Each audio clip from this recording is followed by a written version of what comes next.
anu cuci mobil aja. Oh iya, kasih ya.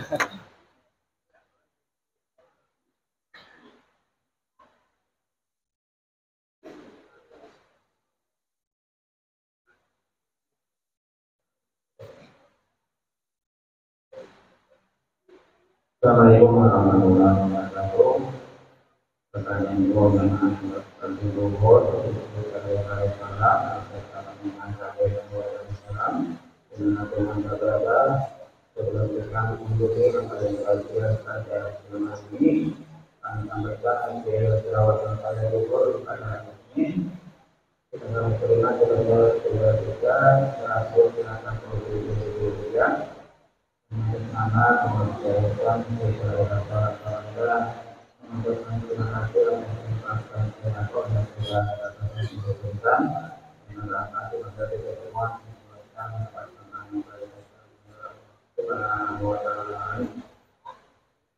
kemudian ada yang menunjukkan atau perlakuan untuk ajarkan keberadaan tentang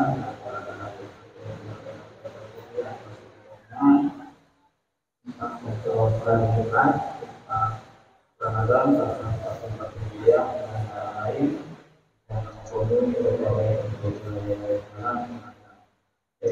yang sudah biasanya kita akan menjadi yang subur yang masalah hari ini akan disampaikan ada yang mendorong sektor afirmasi instansi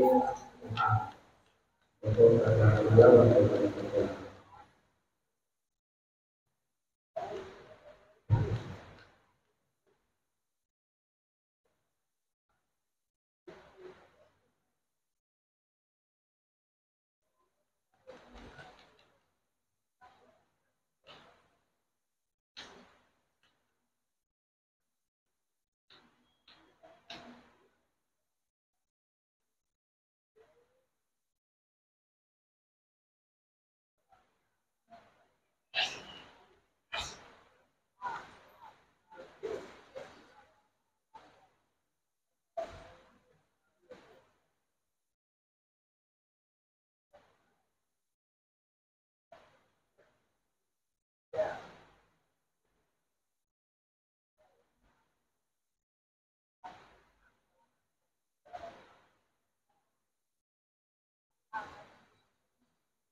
Pertama, jemaah diharapkan menunggu karena ucapnya di takbiran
Assalamualaikum warahmatullahi wabarakatuh.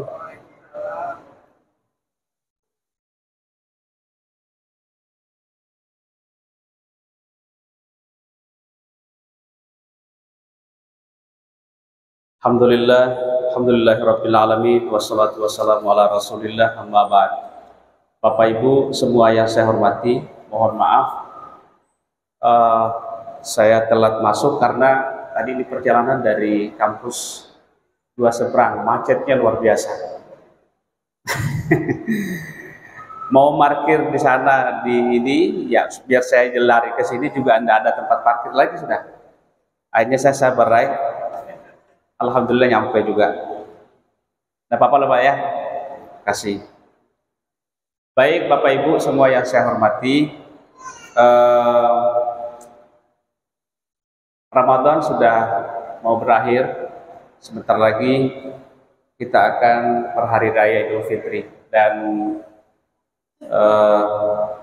sepertinya tanpa mendahului pengumuman dari pemerintah sepertinya akan berbeda antara Muhammadiyah dan pemerintah.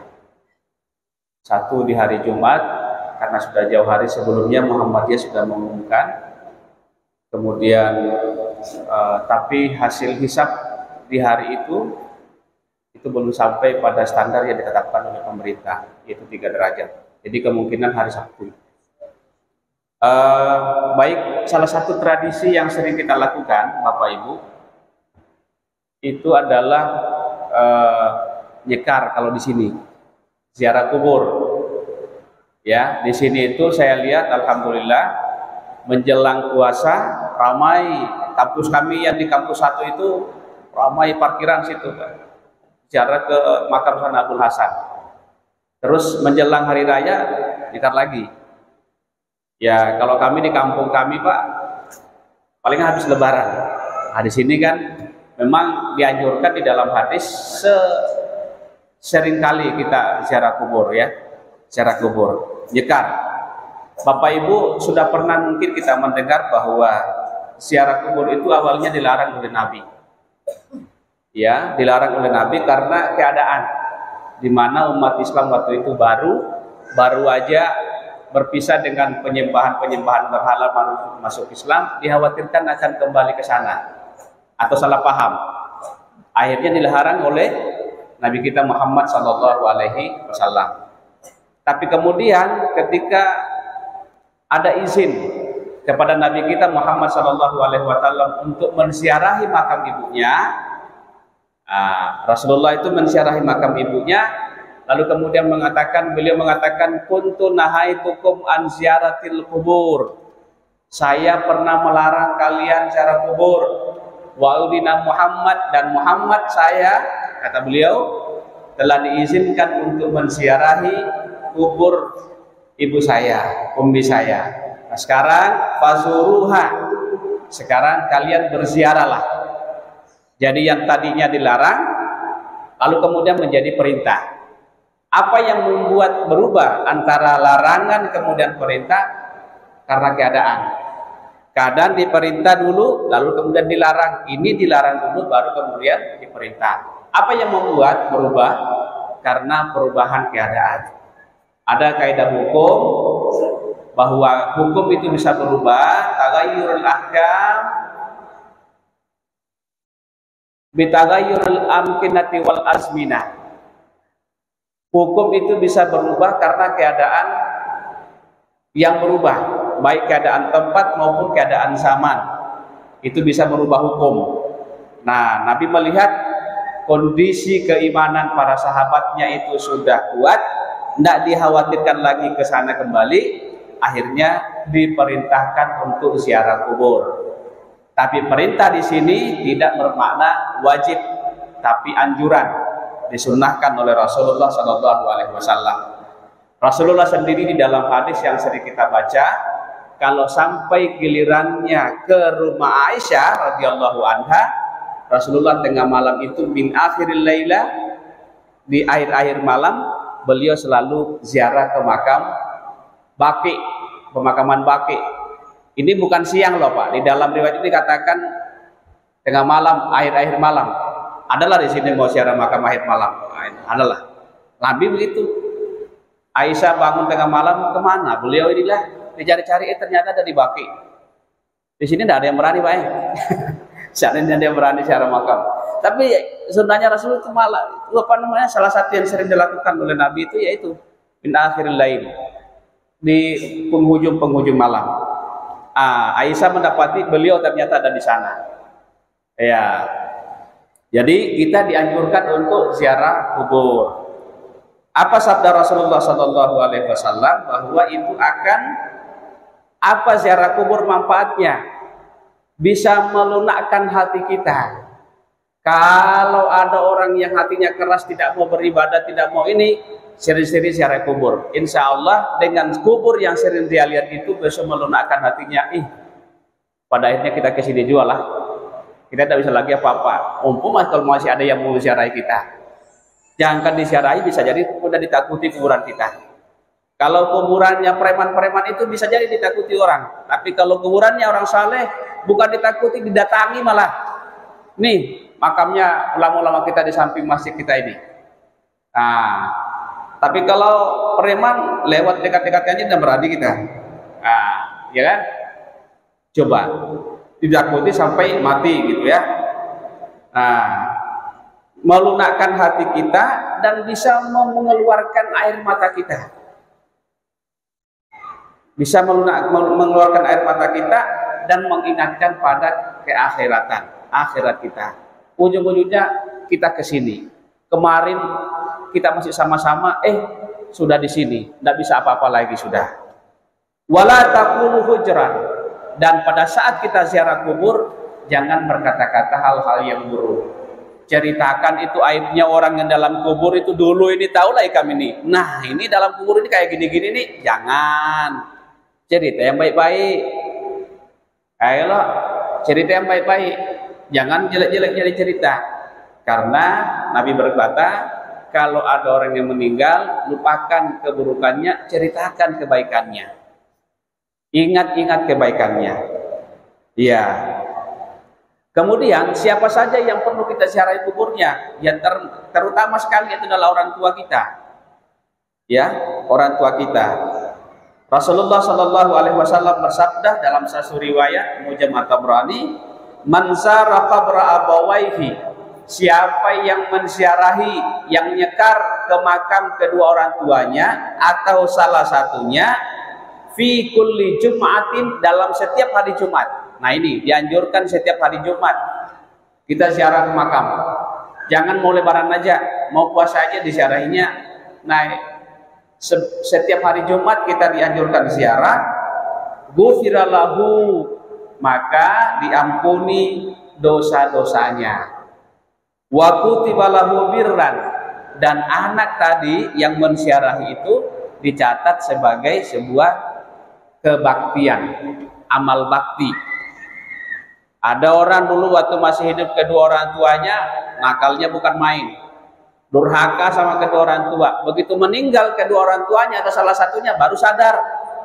Nah, salah satu cara berbalas bukti kepada ininya selain membacakan doa, bersedekah atas nama dia, kirim Fatihah, kirim pahala, ziarahi makamnya. Ziarahi makamnya. Dan itu kalau mengunjungi atau ziarah ke makam, itu insya Allah kita sudah tercatat sebagai birran, berbuat baik kepada orang tua. Jangan lewat aja, sering lewat aja, tapi tidak diziarahinya, kasihan. Kenapa Bapak Ibu? Ulama kita juga mengajarkan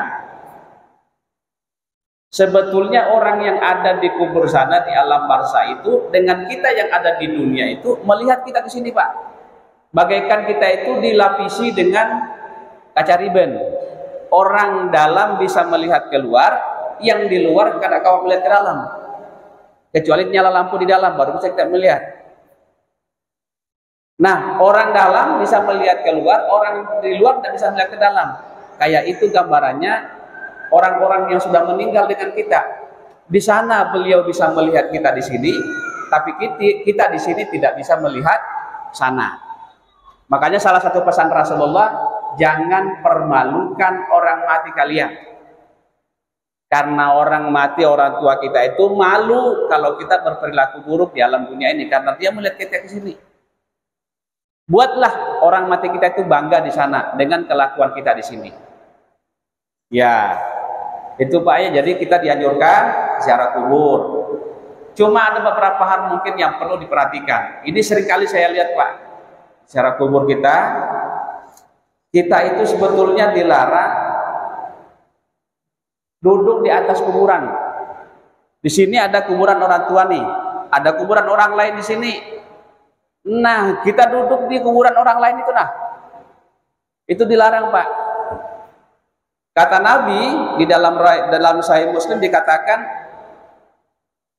la yajlisa ahadukum, andaikan seseorang itu duduk di bara api, lalu kemudian terbakar kulitnya, terbakar pakaiannya, maka itu jauh lebih baik baginya daripada ia duduk di atas kuburan. Ini hadis sahih Pak, Sahih Muslim. Dan itu sering terjadi. Duduk di atas kuburan orang lain. Karena kita dianjurkan oleh agama menghormati orang yang ada dalam kuburan itu sebagaimana kita menghormatinya pada saat masih hidup. Kalau beliaunya guring, maulah pian itu duduk di atasnya, menduduki orangnya. Nah gitu juga. Di atas kuburannya jangan kita duduk di atas. Bahkan ulama yang lain mengatakan melangkahinya kuburnya pun juga kadang-kadang boleh. Dilarang kita. Tidak etis, tidak sopan. Melangkahi, menyandari, bertumpu, itu juga dilarang. Karena itu etika kita. Jadi jangan duduk di atas kuburan. Ini orang lain juga kalau ini apa-apa. Itu tak dibenarkan. Kayak apa perasaan kita kalau kita melihat orang lain yang duduk di atas makam ibu kita? Sama aja Pak. Jadi kata Nabi, seandainya seseorang itu duduk di atas bara api, kemudian sampai terbakar kulitnya, pakaiannya, itu jauh lebih baik baginya daripada ia duduk di atas kuburan. Melangkahi sekali lagi juga termasuk. Cuma sayangnya Bapak Ibu, kita lihat pemakaman yang ada di sini di Samarinda ini kacau balau Pak ya, nggak ada ganggangnya, nggak teratur. Jadi terpaksa kita melangkahi kuburan-kuburan orang itu. Kalau kita kemudian mau ke makam keluarga kita, itu terpaksa Pak. Tapi sekali lagi kita dalam hati minta ampun, minta maaf. karena keadaan. Nah, yang saya lihat pemakaman bagus itu Pak di Wahab Sarani itu yang baru itu Pak. Ada 2 aja kuburan baku ini, ada lagi ke lorongnya, gangnya. Jadi enak orang yang mengantar orang membangkapkan atau yang ziarah nyekar nantinya. Ada jalan. Nah, saya lihat kayak di Abu Hasan, di mana-mana di Damanhuri itu kacau, tidak ada pengaturannya. Tidak ada antara-antara yang bisa kita lewati. Saya kira demikian, barangkali Bapak Ibu, mudah-mudahan kita bisa mengakhiri puasa ini dan kita nyekar ke makam orang tua kita, bacakan surah Yasin. Ya, mungkin ada saudara-saudara kita yang lain yang tidak menerima, tapi ulama kita juga sudah dari dulu mengajarkan kepada kita baca surah Yasin. Karena ada namanya ihda'us sawab, menghadiahkan pahala. Itu ada hadisnya. Saudara-saudara kita yang lain kadang menerima, tapi tidak apa-apa, kita berbeda.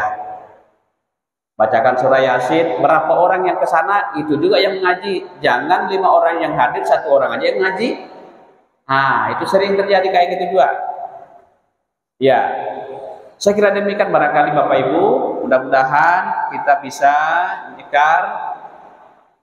Kayak apa kalau kuburan orang tua di kampung, di Jawa, di Sulawesi, ya itu sudah tidak bisa lagi Pak. Jadi kita kirim Fatihah aja kepada kedua orang tua kita. Mudah-mudahan tetap disamakan dengan kehadiran kita. Yang kita maksud ini kalau kuburannya ada di sini kita tidak ziarahi. Nah itu. Dulu Pak ada ormas, ini sedikit cerita. Ada ormas yang tokohnya itu sudah lama sekali meninggal. Lalu kemudian negara mengangkat dia sebagai pahlawan. Tokoh yang sudah lama meninggal ini diangkat oleh negara sebagai pahlawan. Nah, si ormas ini tadi mencari di mana kuburannya itu pahlawan itu. Tidak ketemu lagi sudah. Karena tidak punya kebiasaan ziarah kubur. Tidak punya kebiasaan merawat kuburan leluhurnya. Begitu diangkat jadi pahlawan, dicari sana sini mana kuburannya. Ini dia. Nah, jadi alhamdulillah kita punya kebiasaan tradisi kayak gitu. Memang anjuran agama kayak gitu. Yang penting kita tidak datang meminta di sana. Jangan salah paham, orang datang ziarah kubur itu tidak meminta pada orang yang ada dalam kubur. Tidak mengkultuskan. Siapa yang mengkultuskan orang dalam kubur? Nabi menganjurkan, Nabi melakukannya. Kepada tokoh-tokoh ulama-ulama pun juga kita ziarah untuk tabarukan dan mengambil pelajaran etibar. Itu Imam Nawawi berkata demikian. Saya kira demikian barangkali Bapak Ibu yang sempat saya bawakan. Mohon maaf sekali lagi karena saya terlambat. Mudah-mudahan ada barokahnya buat kita. Al-Fatihah. A'udzubillahi minasyaitonirrajim. Bismillahirrahmanirrahim. Alhamdulillahirabbil alamin. Arrahmanirrahim. Maliki yaumiddin. Iyyaka na'budu wa iyyaka nasta'in. Ihdinas siratal mustaqim. Siratal ladzina an'amta 'alaihim ghairil maghdubi 'alaihim waladdallin. Amin amin ya rabbal alamin. Bismillahirrahmanirrahim. Alhamdulillahirabbil alamin. Allahumma shalli wa sallim ala sayyidina Muhammadin wa ala alihi washabihi ajmain. Allahumma 'allimna ma yanfa'una wanfa'na bima 'allamtana. Innaka 'alimul hakim, antal 'alimul hakim. Allahumma inna nas'aluka ridhaka wal jannah wa na'udzubika min sakhatika wan nar. Allahumma innaka 'afuwwun karim.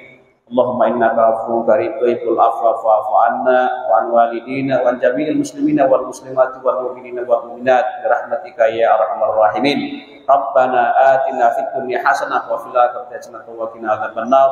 Subhana rabbika rabbil izzati amma yasifun wa salamun alal mursalin walhamdulillahi rabbil alamin. Taqabbalallahu minkum. Allah